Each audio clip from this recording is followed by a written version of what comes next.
Premier match officiel de la saison, occasion parfaite de tenter un prono sur Unibet. 100 € remboursés sur votre premier pari grâce au lien en description.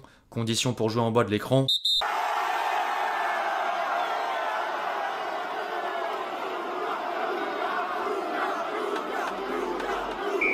L'équipe, j'espère que vous allez bien aujourd'hui. Nouveau 5, au programme du jour, un point sur les premiers matchs officiels, dont la déception niçoise en troisième tour préliminaire de Ligue des Champions, le premier scandale pour le Ballon d'Or 2025 suite à l'annonce dénommée, 2 séquences mercato entre les clubs français et un détour à l'étranger, avant de finir en images par quelques nouvelles de Neymar enfin décisif avec Santos, de quoi au moins un peu faire taire les critiques. Bref, on va sans plus tarder rentrer dans le vif du sujet les amis, mais juste avant je vous demande un service, celui évidemment de lâcher votre plus beau like pour le soutien et le référencement. Vous connaissez le refrain, merci vraiment à tous ceux qui le feront, vous êtes les boss.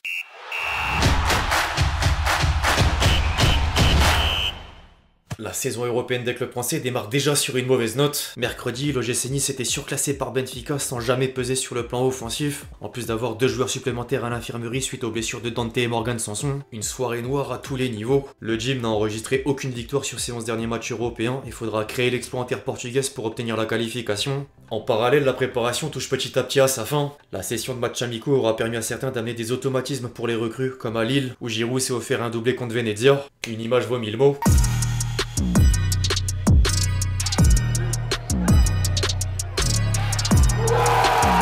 Du côté de Paris, les champions d'Europe ont effectué leur retour à l'entraînement. Le staff parisien a la lourde tâche de remettre l'effectif dans les bonnes conditions physiques en vue d'aborder la Super Coupe d'Europe face à un Tottenham déjà en jambes après avoir joué Arsenal, Newcastle et le Bayern en amical. Quelques observateurs sont d'ailleurs pessimistes. Un ancien préparateur physique du PSG a même déclaré dans les colonnes de l'équipe que les joueurs seront pas prêts pour affronter les Spurs, ni le FC Nantes 4 jours plus tard en Ligue 1. Par contre, en interne, le discours est plein de confiance. Luis Enrique a affirmé au campus que Paris sera plus fort cette saison, et Nasser Al-Khelaifi a ajouté que toutes les équipes vont vouloir battre le PSG face à son nouveau statut, en insistant sur la notion de collectif. En parlant d'être attendu, Laporta, le président du Barça, espère déjà un choc dans la meilleure des compétitions. Il y a 2 équipes au-dessus. L'an dernier, le PSG a été très bon avec la Ligue des Champions, la Ligue 1, et ils ont offert un très bon football. Ils ont un très bon coach, une très bonne équipe. Malheureusement, nous n'avons pas pu jouer contre eux. C'est un match que le monde du football attend. On était les 2 équipes les plus compétitives et les plus en forme la saison dernière. J'espère que cette saison, on pourra jouer contre eux pour savoir quelle équipe est la meilleure. En respectant les autres clubs, d'autres vont peut-être exploser, mais tous les gens qui aiment le foot disent que le PSG et le Barça ont proposé le meilleur foot du monde. Nous n'avons pas pu jouer le mondial des clubs, ni la finale de Ligue des Champions contre eux. Peut-être qu'avec le nouveau format de la Ligue des Champions, ça arrivera. Je suis sûr que même Séphérine aimerait voir cet affrontement et qu'on aura l'opportunité de le voir cette saison. Au passage, les Blaugrana ont une bonne nouvelle depuis quelques jours. Le club catalan a reçu le feu vert de la mairie de Barcelone pour retrouver le Camp Nou à partir du 14 septembre, dans une limite de 27 000 places sur 105 000 que pourra accueillir le stade à la fin des travaux. Hâte de voir le résultat final.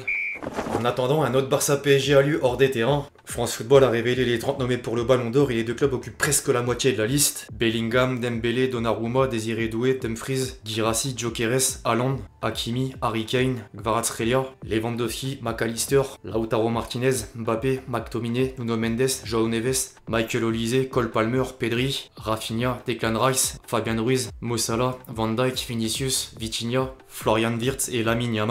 9 Parisiens, 4 Barcelonais, 4 Français, mais pas de Barcola, ni Marquinhos et Pacho étonnamment hors du lot. Un journaliste France Football a d'ailleurs tenté de justifier les raisons de ses absences. Figo, Capello et le jury islandais Sigurdsson choisissaient plus Marquinhos, là où les journalistes français étaient plus enclins à choisir Pacho. Bon, derrière les absents, le débat des 100 votants concerne surtout Dembélé et Lamine Yamal. Vous connaissez mon avis, ma vidéo top 10 dispo sur la chaîne. En dehors du Ballon d'Or, sinon on connaît également les nommés pour les différentes distinctions. Le trophée Copa du meilleur jeune de moins de 21 ans. Boadi, Koubarsi, Désiré Doué, Estevao, Wichsen, Levis Kelly, Rodrigo Mora, João Neves, Lamine Yamal et Kenan Yildiz. Lamine Yamal, Désiré Doué favori. Le trophée Yashin du meilleur gardien. Alisson, Yacine Bounou, Lucas Chevalier, Thibaut Courtois, Donnarumma, Emiliano Martinez, Oblak, David Raya, Mats Sels et Yann Sommer. Donnarumma favori. Le trophée Cruyff du meilleur entraîneur. Antonio Conte, Luis Enrique, Hansi Flick, Maresca et Arne Slot.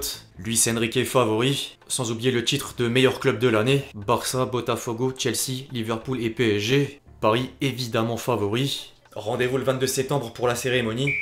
En parlant du PSG, le mercato parisien prend enfin un tournant. La direction parisienne a bouclé les dossiers Zabarni et Lucas Chevalier pour une somme totale de 122 millions d'euros, dont 67 le premier et 55 le second. Les 2 joueurs vont chacun signer un contrat de 5 ans, mais 2 interrogations subsistent, à commencer par le cas Donnarumma.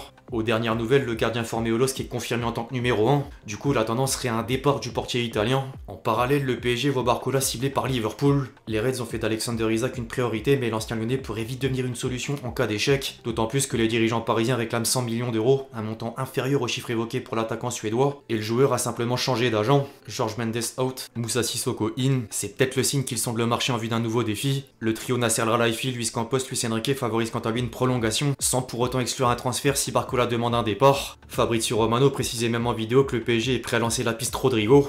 Affaire à suivre. Ces mouvements ont double conséquence du côté de Lille. Bournemouth s'est positionné sur Bafodé Diakité pour remplacer Zabarni, et le LOSC pense à Ricardo Velo en vue de succéder à Lucas Chevalier. Dans le reste des informations autour de la Ligue 1, sinon l'OL va à son tour attirer un gardien en la personne de Dominique Greif. Le RC Lens a annoncé la signature de Florian Thauvin. Après avoir officialisé Timothy Weah, l'OM montre un intérêt pour Amin Adli en plus de Zegrova. Jonathan Rowe pourrait quant à lui prendre la porte de sortie. Strasbourg va s'offrir le défenseur danois Luka Högberg pour 15 millions d'euros. Nice récupère 35 millions d'euros grâce au transfert d'Evan Guessant à Aston Villa. Monaco est attaqué par le Bayer Leverkusen pour Akliouche, alors que Rennes a Timo Werner et Willem Goebbels dans le viseur. En dehors de la France, l'Arabie Saoudite fait encore des noms. Al Nassr va recruter Inigo Martinez en provenance du Barça, et Al Hilal aura déboursé plus de 50 millions d'euros pour Darwin Nunez.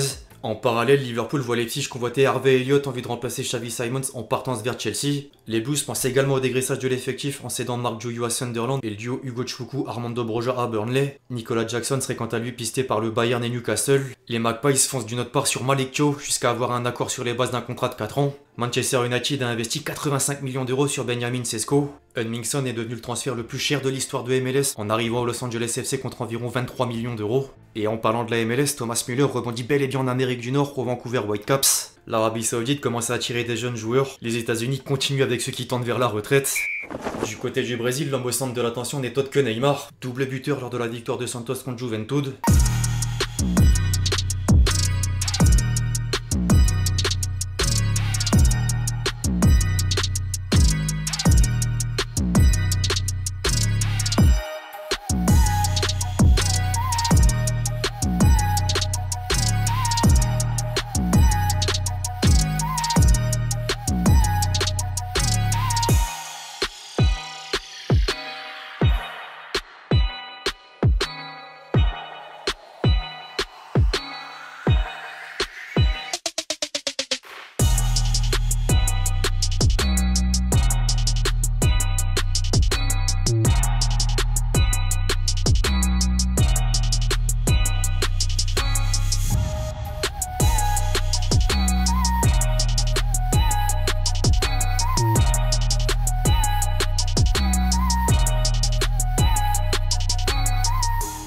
Enfin bref, l'équipe, c'est tout pour le fact du jour, j'espère vraiment qu'il vous a plu, je compte sur vous si c'est le cas pour lâcher votre plus beau like, comme d'habitude. N'hésitez pas à réagir dans les commentaires sur tous les sujets qu'on a pu traiter aujourd'hui, puis d'ici là, on se retrouve très vite sur la chaîne pour de nouvelles vidéos, c'était Lexchi.